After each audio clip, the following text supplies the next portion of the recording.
Bon dimanche, mesdames et messieurs, amis de l'École du Changement. Nous nous retrouvons une fois de plus pour un nouveau numéro de votre émission, votre magazine, avec notre invité de ce dimanche, Dr Freddy Bonganga, qui n'est en tout cas plus à présenter. Pour ceux qui ne le connaissent pas ou qui ne connaissent pas mieux, il est médecin de formation et de profession. Il est spécialiste des questions électorales. Et ici, nous le recevons en tant qu'autorité morale de l'ENA, Effort National, une structure de la société civile congolaise. Bon dimanche, docteur Freddy Bonganga. Merci beaucoup, chers frères journalistes. Voilà, vous êtes préoccupé par la situation sociale, économique et politique et même sécuritaire du Congo. Et aujourd'hui, on va faire avec vous l'état des lieux de l'État congolais. Qu'est devenu l'État congolais plus de 60 ans après son accession à l'indépendance? Ce que les Belges nous ont légué comme héritage en termes d'infrastructures, en termes même de mentalité, en termes de sécurité, qu'est-ce que nous en avons fait? En termes même d'entreprise, d'industrie, qu'est-ce que nous en avons fait? C'est avec vous en tout cas que nous allons faire cet état des lieux. Mais avant cela, nous devons quand même relever qu'il y a une actualité qui défraie la chronique. Il s'agit du classement du top 5 des pays les plus pauvres de la planète. Et c'est le magazine américain Global Finance qui classe la RDC comme étant le 4e pays le plus pauvre de la planète, selon les données fournies par le Fonds monétaire international. Docteur Freddy Bonganga, vous avez la parole. Voilà cet état des lieux qui est fait par le magazine américain Financial Global Finance à travers les données du FMI. Et qu'est-ce que vous en dites avant que nous puissions en tout cas développer ce que vous avez comme matière à développer ce dimanche? Merci beaucoup, messieurs les journalistes. Nous tenons à préciser que nous sommes au mois de juin et comme vous le savez tous, notre pays a accédé à l'indépendance au mois de juin. Et quand nous regardons du 30 juin 1960 jusqu'à aujourd'hui, nous tendons vers le 30 juin 2024, ça fera au total 64 ans. Pour un homme normal ou pour une nation normale, nous devions quand même nous y arrêter pour nous poser certaines questions. Voilà pourquoi nous sommes là pour essayer de voir, depuis que nous avons accédé à l'indépendance, à la souveraineté nationale, qu'avons-nous fait de ces chers et beaux pays que Dieu nous avait légués. Et c'est ça, et c'est tout autour de ça que nous allons nous entretenir. Nous disons d'emblée que l'État congolais, quand nous faisons l'inventaire, nous disons d'emblée que l'État congolais est en faillite. Et pourquoi l'État congolais est en faillite? Il faut que je précise certaines étapes. À commencer d'abord à l'époque coloniale. Quand les colons étaient ici, ils nous ont légué un héritage, parmi lesquels les routes et des dessertes agricoles. Ils nous ont laissé des bateaux, ils nous ont laissé des hôpitaux qui fonctionnaient, ils nous ont laissé de l'argent au niveau de la Banque centrale. Alors, nous, quand nous avons accédé maintenant à l'indépendance, le souci était que le Congo soit géré par les Congolais eux-mêmes. Qu'avons-nous fait avec les capitales que nous avons reçues? Bien que travailler avec les colons, ce n'était pas chose facile, parce que l'ancien Premier ministre Lumumba avait décrit, ce n'était pas vraiment facile pour vivre avec des colons, parce qu'il y avait des humiliations, il y avait des fouets, mais malgré cela, les colons nous ont légué quand même une économie forte. Et je me souviens à l'époque, Mobutu disait, si nous ne sommes pas premiers, nous serons deuxièmes. Troisième position, non et non, nous n'accepterons pas. Mobutu disait que le Congo ne pouvait même pas accepter la troisième place. Et alors, mais nous avons dégringolé sous sa gouvernance, nous avons dit du sort. Oui, nous avons régressé jusqu'à aujourd'hui. Un magazine qui se respecte des États-Unis d'Amérique nous classe comme le 4e pays le plus pauvre. C'est-à-dire nous travaillons dans un fond de pauvreté. Et monsieur le journaliste, je vais même vous dire que la pauvreté alimentaire. Hein. On peut accepter la pauvreté, mais jusqu'à la pauvreté alimentaire, ça, je ne peux pas comprendre. Alors, donc, vous voyez, je venais maintenant de circonscrire les premières docteur, étapes. avant que vous puissiez évoluer, oui. Vous avez quand même oublié de préciser que dès que ce pays-là, le Congo, l'ex-Congo belge accède à l'indépendance et devient le Congo, Léopoldville, mais il s'est plongé directement dans une guerre civile qui a duré pratiquement 5 ans. Oui, oui. Une guerre civile, oui, oui. Là, parce que dans les anciennes... Alimenté, instrumentalisé aussi par les anciens colonisateurs avec leurs alliés. Bien sûr que oui. Là, nous avions déjà parlé lors des émissions passées. Là où j'avais dit que le président Mobutu, avec un sursaut d'orgueil, il avait formé un parti national. Puis nous avons... Donc, il y avait des désordres, il y avait le chaos dans les pays. Pendant 5 ans au moins, il y avait les Européens et les Américains, ils faisaient tout pour diviser les Congolais. Et vraiment, Dieu soit loué que Mobutu, avec sursaut d'orgueil, il avait mis fin à cela. Mais aujourd'hui, je voudrais surtout beaucoup plus parler du PIB, c'est-à-dire le pouvoir qu'a le Congolais pour survivre. Quel est le PIB que le Congolais on en a aujourd'hui? Parce que quand vous prenez un Congolais par rapport à ce qu'il a, il n'existe plus. Au point de vue technique, le Congolais n'existe plus. Au point de vue économique, il n'existe plus. Alors je voulais que les gens comprennent que lorsque nous avons récupéré le pays, lorsque nous avons accédé à la souveraineté nationale et internationale, les colons nous ont laissé quand même un tissu économique. Dans ce tissu économique, ils nous ont laissé quoi? Ils nous ont laissé les routes. Ils nous ont laissé les routes des dessertes agricoles. Ils nous ont laissé des plantations. Ils nous ont laissé les bateaux. Ils nous ont laissé les avions. Ils nous ont laissé des hôpitaux. Ils nous ont laissé des écoles. On était vraiment un pays. Vous comprenez? Même la monnaie était forte. Les gens cherchaient la monnaie congolaise par rapport aux autres monnaies. Nous étions au même titre que le Canada. On surpassait même la Corée du Sud. Vous comprenez? Donc, c'est cet état de choses que nous avons hérité. Mais qu'est-ce qui a fait que nous puissions, comme ça, entamer une descente aux enfers? On entame aux enfers quand maintenant les Congolais, on commence d'abord, le président, à cette époque-là, Mobutu, il avait fait la zarianisation. La zarianisation n'était pas une mauvaise chose. Pour le président, il ne pouvait pas croire, il ne pouvait pas accepter que nous sommes indépendants et les colons continuent toujours à nous diriger. Nous sommes indépendants, ce sont eux qui dirigent nos sociétés, nos hôpitaux, ainsi de suite. Donc pour le président Mobutu, il avait fallu que les Congolais eux-mêmes gèrent les pays. Et en cela, il a donné des plantations, il a donné des sociétés, on les appelait à l'époque les acquéreurs. Mais ces acquéreurs-là, qu'est-ce qu'ils ont fait? Ils ont abandonné toutes les unités de production. Et ce sont les causes. Je commence maintenant à énumérer les causes de notre chute. Parce qu'aujourd'hui, il n'y a pas d'État. Aujourd'hui, il n'y a pas d'État économique. Le Congolais n'existe plus au point de vue économique. Ils ont abandonné. Je peux parler par exemple de ma province d'origine. Toutes les plantations qui étaient à Bwendé, toutes les plantations de Veya, toutes les huileries, tout ce qu'on avait comme unité de production, ces politiciens qui étaient à l'époque, ils ont abandonné toutes ces unités de production.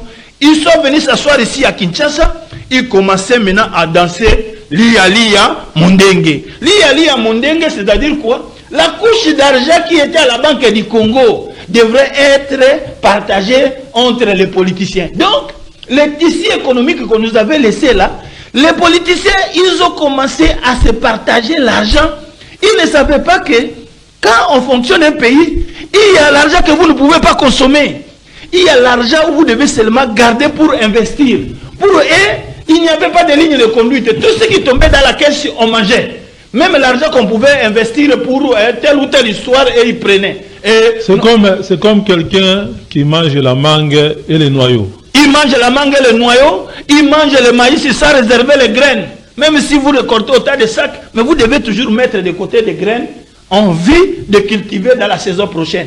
Mais nous les Congolais, nous avons mangé et le capital et les gains.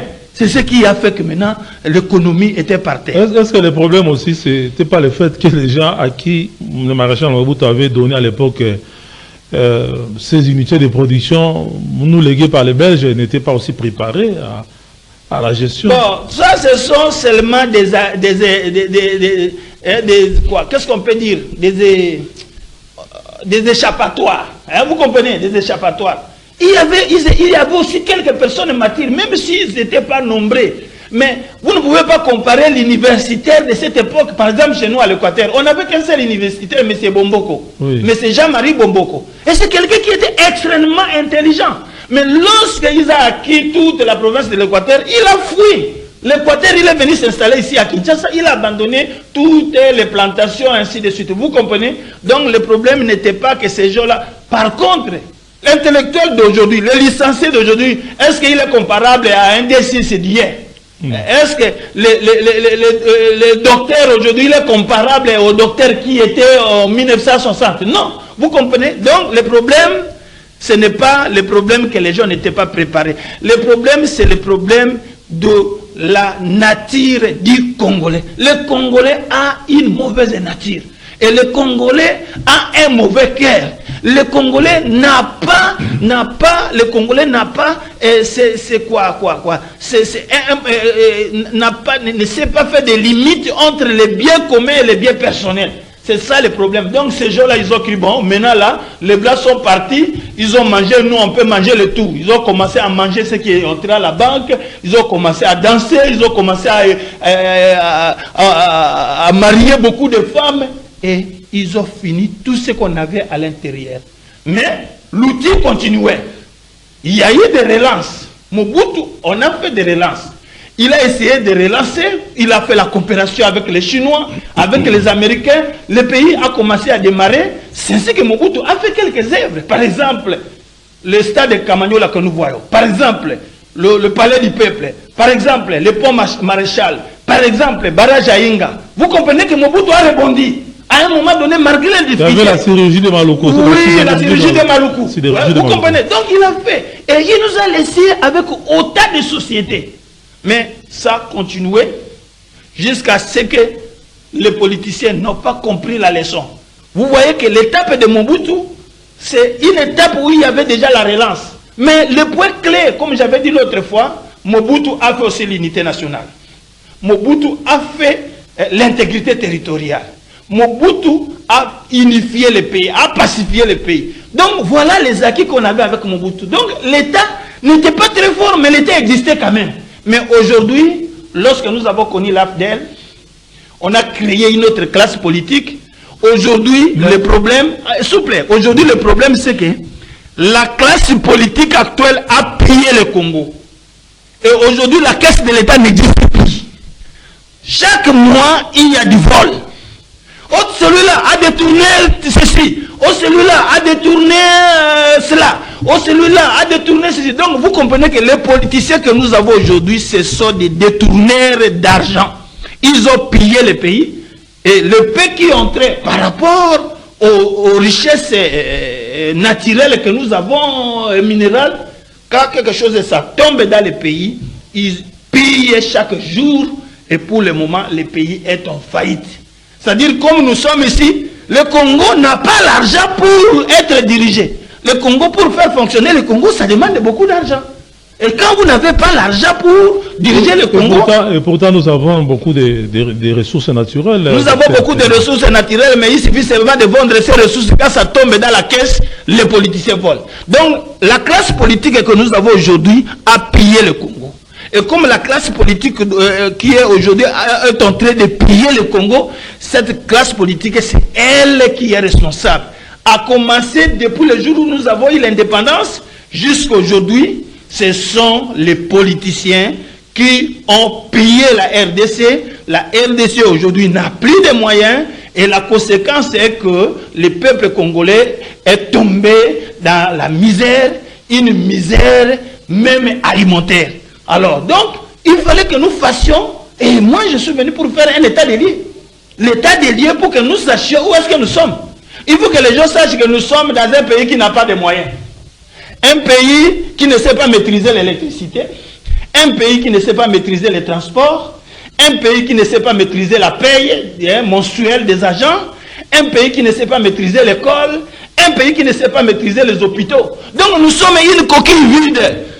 Et Au lieu de changer le système, on a reconnu le même système. C'est-à-dire, ce sont les mêmes animateurs. On venait de former le gouvernement. Je ne crois pas un gouvernement budgétivore de 54 ministres ne réussira pas. Donc il fallait réduire le nombre de ministres. Il fallait réduire le nombre. Par exemple, le président, le premier ministre Etienne Tshisekedi, lorsqu'il avait eu le pouvoir, à l'époque de Mobutu, il n'avait que 10 ministères.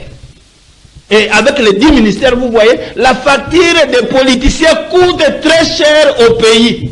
Vous comprenez? S'il faut payer les ministres, il faut payer les députés nationaux, il faut payer les sénateurs, il faut payer les gouverneurs, il faut payer les municipaux. Vous comprenez que nous, les peuples congolais, nous ne sommes pas d'accord. Et l'argent, les 100%, les petits montants qui tombent là, les 100% est consommé par les politiciens.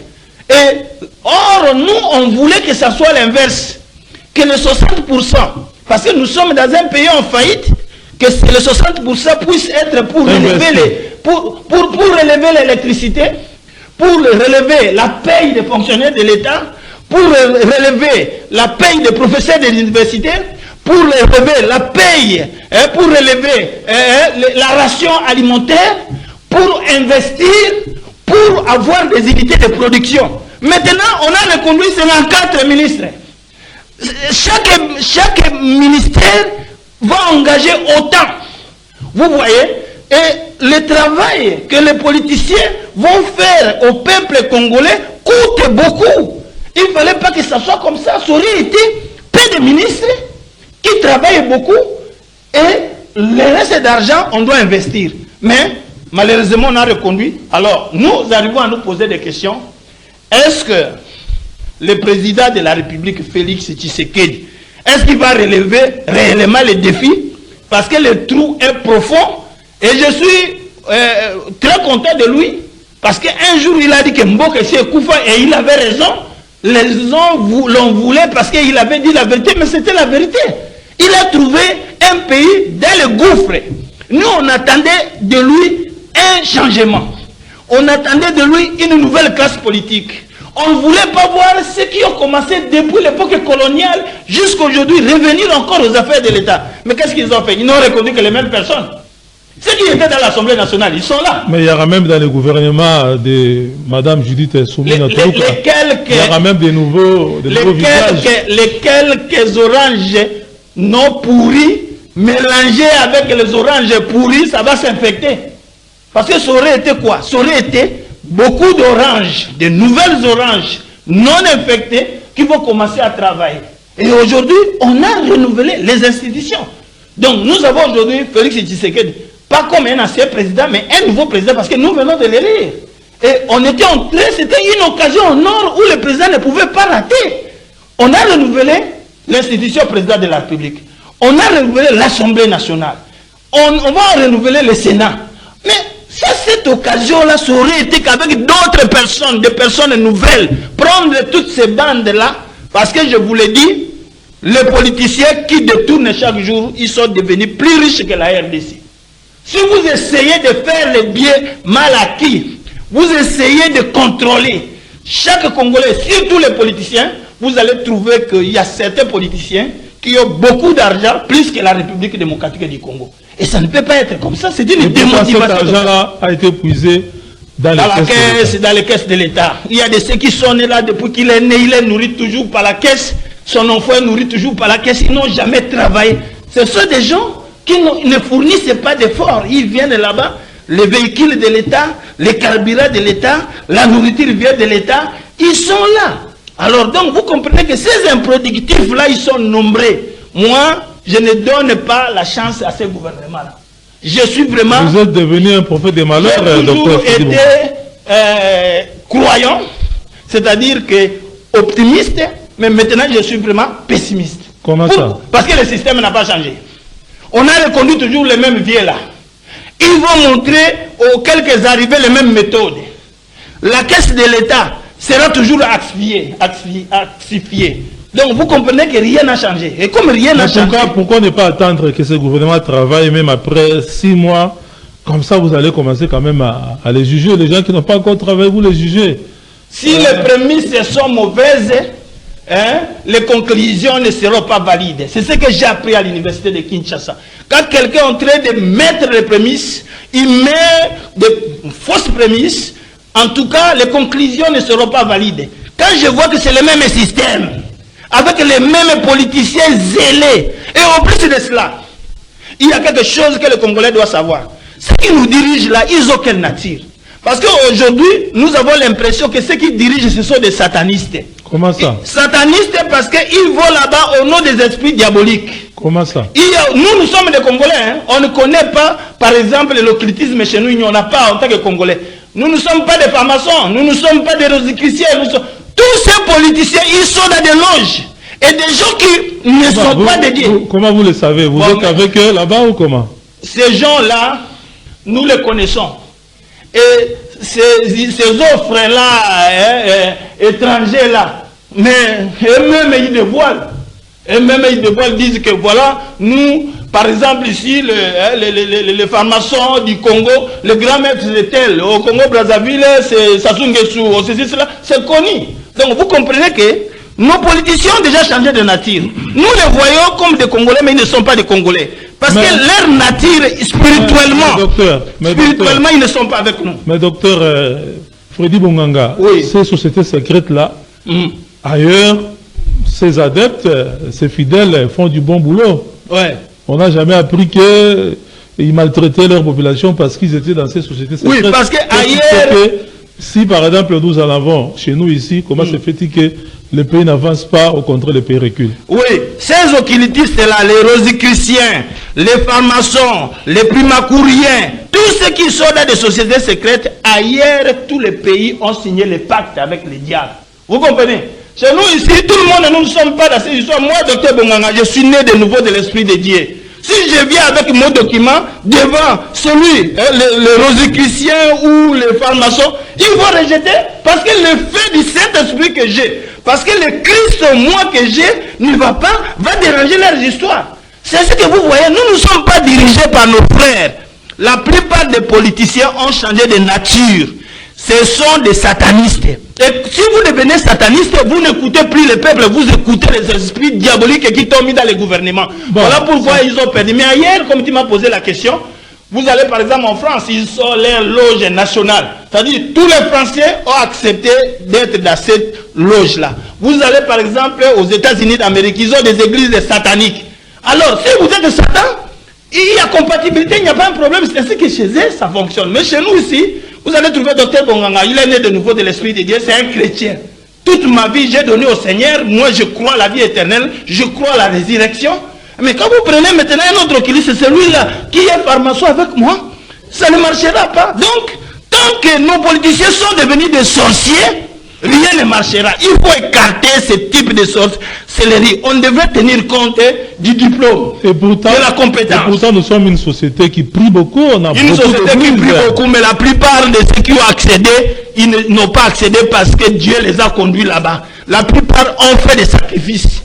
La plupart ont tué leurs enfants. Et le chef de l'État... Vous allez dans la plupart de leurs maisons, vous allez trouver qu'ils ont des cadavres dans leurs maisons. Il y a des stèles là où vous allez trouver, par exemple, les enfants sont devenus étourdis, les autres sont devenus des kizengi, et ainsi de suite. Mais le chef donc, de l'État quand on essaie d'ouvrir, vous allez voir que ces politiciens-là, ce sont des hommes pourris, les satanistes. Mais le chef de l'État même dédié la nation congolaise auprès de l'Éternel. Oui, le chef de l'État, c'est comme ça qu'il venait. Nous, on avait cet espoir-là. Le chef de l'État avait ses inspirations chrétiennes. Il a dédié la nation à Dieu Tout-Puissant. Mais maintenant, il travaille avec un groupe d'occultistes. On envoûte même les chefs de l'État. Ces gens-là, ils sont très dangereux. On l'envoûte pour que quand ils parlent quelque chose, le chef doit accepter. Donc, vous comprenez que le pays, nous devons savoir, toi, tu es ministre des Finances, avec quel esprit? Avec l'esprit de Dieu ou avec l'esprit de Satan? S'il est de Satan, on le met de côté. Ça doit être un critère. Toi là, tu es franc-maçon. Non, au Congo, il n'y a pas de franc-maçonnerie. Chez nous, au Congo, on ne prend pas les gris-gris. Donc, il faut connaître l'état des gens. Refermons un peu cette parenthèse. Voilà, la question qu'on se posait, qu'est-ce que le président de la République, sous son deuxième mandat, peut en tout cas faire pour quand même nous sortir de cette situation difficile dans laquelle nous nous trouvons? Le président de la République doit compter aussi sur la société civile. Vous comprenez? il faut que le président de la République ne mette pas de côté la société civile. Parce que jusque-là, nous, la société civile, nous n'avons pas une bonne place ici au Congo, hein, au pays. Ce qui était, c'était quoi? Des organisations internationales venaient donner quelques apports à la société civile et ils faisaient la politique de ces pays-là. Ce que nous demandons au président de la République, qui ne compte pas beaucoup sur les satanistes qui sont dans le gouvernement, que le président de la République cherche à aider la société civile, que nous puissions avoir par exemple notre siège, que nous puissions avoir de l'argent, pour que nous, on puisse à notre état faire le social, faire par exemple l'emploi pour tous, faire les unités de production. Tu verras que nous allons beaucoup produire par rapport aux politiciens. Les politiciens, ils sont là, comme nous disions l'autre jour, ils sont venus se servir. Et ils vont se servir, quand le mandat va finir, ils ne diront pas qu'ils ont échoué, ils diront que c'est Félix qui a échoué. Voilà pourquoi je tire encore les oreilles du président de la République pour lui dire, Monsieur le Président, attirer l'attention quand même. Attirer l'attention, voilà. Tirer l'attention du président pour dire, ne vous fiez pas aux politiciens, ils ont déjà changé leur nature. S'ils sont au gouvernement, la plupart sont des sorciers, ce sont des occultistes, ce sont des gens qui sont dans des loges. Revenez du bon côté, nous de la société civile, donnez-nous un local, un siège, donnez-nous aussi les moyens. Nous allons faire les unités de production, notamment l'emploi pour tous. Nous allons faire la lutte contre la pauvreté. Nous allons la lutte contre la radicalisation des jeunes. Et vous allez comparer entre nous et les politiciens. Peut-être que le pays peut être ressuscité par vous, mais via la société civile. Mais ça va demander, par exemple, à l'ENA l'effort de guerre dont vous êtes l'autorité morale, qu'il puisse, par exemple, concocter des projets bancables. Mais c'est ça. C'est ainsi que nous lançons la conférence nationale de la société civile. Nous, c'est qui? L'ENA. ENA, c'est quoi? ENA, c'est l'effort national. C'est un regroupement socio-démocratique composé des associations, des réseaux, des plateformes. Vous comprenez? Nous allons faire notre conférence parce que les politiciens se sont réunis. Ils ont fait leur part.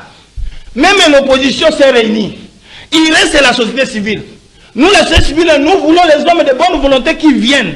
Parce que nous cherchons qu'on trouve un endroit où nous allons faire notre conférence. Nous avons un autre regard que le regard politicien. Nous sommes les contrepoids des politiciens. Les politiciens, ils ont leur vision et leur façon de travailler. Nous, la société civile, nous avons aussi notre vision, notre façon de travailler, que le président de la République reste comme arbitre. S'il veut que le pays fonctionne, il doit regarder. Parce qu'à l'époque, qu'est-ce qu'il y était? Il y avait des hommes d'affaires. Ils étaient de la société civile. Les grands commerçants qu'on avait connus ici, hein, ils n'étaient pas des politiciens. Ce sont ces gens-là qui avaient incarné quand même l'économie du pays. Les Kansebo, les Kisombe à l'époque, les Dokolo, les Papa Bemba Saolona. Hein, vous comprenez, à l'époque, ils n'étaient pas d'abord des politiciens. C'était la société civile qui avait remonté le pays. Et dans d'autres pays, normalement, l'État ne gère pas. Nous avons un État ici multidimensionnel. Un État qui gère lui-même, qui achète, qui se contrôle, qui arrête. Non. L'État commerçant. L'État commerçant, non. L'État devrait seulement être une structure pour prélever les charges et tout reléguer entre les mains. Là, vous prêchez le libéralisme. Mais oui, c'est ce qui fait que le pays remonte. Quand vous allez par exemple en Corée du Sud, même les hôpitaux, ce sont des privés qui les gèrent. Même la régie des eaux, la régie des eaux, ce sont toujours des privés. Mais ici, nous sommes quoi? L'État congolais, c'est lui qui fait la caisse, c'est lui qui achète les matières, c'est lui qui contrôle, c'est lui qui arrête. Il suffit seulement qu'un des politiciens devienne voleur, ils volent tous en chaîne. C'est pourquoi on ne les arrête pas. Quand un ministre vole, s'il vole seul, on l'arrête. Mais s'ils ont volé en groupe, on ne peut pas l'arrêter parce qu'il sait comment ils se sont partagés l'argent. On va parler, puis les problèmes passent. Alors, donc, le problème ici, j'annonce la conférence nationale de la société civile par l'effort national qui est le regroupement socio-démocratique. Nous allons organiser cette conférence-là de la société civile pour que nous puissions donner notre vision. Et ici, je demanderai à Madame la Première ministre d'ouvrir l'oreille, de nous laisser notre place, nous de la société civile. Nous allons nous réunir. Nous ne vous demandons pas beaucoup. Trouvez une salle et nous, on tient notre conférence. Si, par exemple, l'État congolais ne nous donne rien, les organisations internationales viendront nous chercher et quand ils vous donnent quelque chose, ils vous dictent leur manière de faire. Donc nous ne voulons pas, parce que nous sommes des nationalistes, nous demandons à l'État congolais de s'assumer. Nous voulons seulement avoir un local, avoir un peu de croûte. Nous allons réfléchir, nous, en tant que des sociaux, et nous allons venir avec des propositions. L'école proposition, nous allons déposer à madame la première ministre et au président de la République. Comme ça, on va voir d'un côté les politiciens, de l'autre côté les sociaux. Nous allons voir où sont les intelligences de ce pays, où sont les sages. Par exemple ici, le diplôme. On n'en parle pas. Nous, de la société civile, nous allons parler des diplômes. Pourquoi il y a des diplômes? Vous voyez qu'ici, on n'a jamais considéré les diplômes. Un licencié, il n'a pas sa place. Un docteur, il n'a pas sa place. Vous comprenez? Nous, nous allons classer la société selon le niveau d'études. Par exemple, nous savons qu'il y a un professeur. Après le professeur, il y a tel ou tel jusqu'au dernier agent. Vous voyez qu'ici, chez nous, on n'a jamais encouragé les études. Alors, sinon, je devenais politicien. Et quand moi, Bonganga, je deviens politicien, je serai un vrai politicien. Et d'ailleurs, la plupart de ceux qui sont comme des politiciens, les peu qui travaillent mieux, ils viennent de la société civile. Donc, la conférence... Comme Bahati Lukwebo. Comme Bahati. Ils ont du mal à renverser Bahati. Pourquoi? Parce que Bahati a commencé... Moi, j'étais comme membre de Bahati quand il a commencé avec lui. La société civile du Congo. Oui, et il parlait de la consommation. Aujourd'hui, depuis que Bahati n'avait plus animé cela, c'est parti. Aujourd'hui, quand vous regardez, vous trouvez le pain, un pain où il n'y a pas la chair à l'intérieur. Parce que lui, il animait quoi? Les grands consommateurs, il parlait de la consommation du pays, ainsi de suite. Et il voyait maintenant comment les Congolais consomment, la qualité des biens. Parce qu'aujourd'hui, quand vous regardez chez nous, j'ai acheté même un Pepsodent. On a mis de l'air à l'intérieur. Vous croyez que le Pepsodent est rempli? Non. Vous achetez le Pepsodent, vous allez 3-4 jours, c'est fini. Ce qui était à l'intérieur, la matière était peu, ils ont soufflé seulement de l'air. Personne ne le contrôle. Vous achetez un peu, on essaie de le gonfler, mais à l'intérieur, il n'y a pas la chair. Vous comprenez? Pour garder le même prix, vous croyez que vous avez vraiment acheté un peu. Quand vous le prenez, il ne pèse pas. Vous regardez maintenant les Thomson qu'on avait comme les Mbongo. Il n'y en a pas. Vous allez voir des Thomson qui sont déjà amaigris. C'est-à-dire les protéines n'y est pas. Donc il y a beaucoup de choses. Nous travaillons dans un fort de pauvreté. Et je me dis, le président, son excellence, monsieur le président de la République, vous avez vraiment des défis à relever. Vous avez des défis à relever. Mais sachez que si vous comptez sur les politiciens, vous allez échouer. Mais si vous comptez sur nous de la société civile, parce que nous ne sommes pas des loges, monsieur le président. Nous ne sommes pas des rosicruciens, nous ne sommes pas des prémacouriens, nous ne sommes pas des francs-maçons. Nous allons parler à Dieu et Dieu va nous donner l'intelligence comme il avait donné à Joseph. Et cette intelligence-là, nous allons vous transmettre pour que le pays avance. Mais si vous continuez avec ces occultistes-là qui sacrifient leurs enfants, ils sacrifient leur corps pour devenir ministres, pour devenir députés, ces gens-là, il n'y aura aucune bénédiction, il n'y aura que des guerres, il y aura 0-0. Bon, docteur Freddy Bonganga, comment vous expliquez que nous avons beaucoup plus de partis politiques créés par des Congolais plutôt que des unités de production créées par des Congolais et que par exemple, parmi les entreprises et les supermarchés qui florissent, c'est tenu par les étrangers? Oui, c'est ça. Les étrangers ils viennent chez nous. Comment changer un peu cette donne-là? Oui. Parce que nous, les peuples congolais, nous n'avons jamais eu l'argent.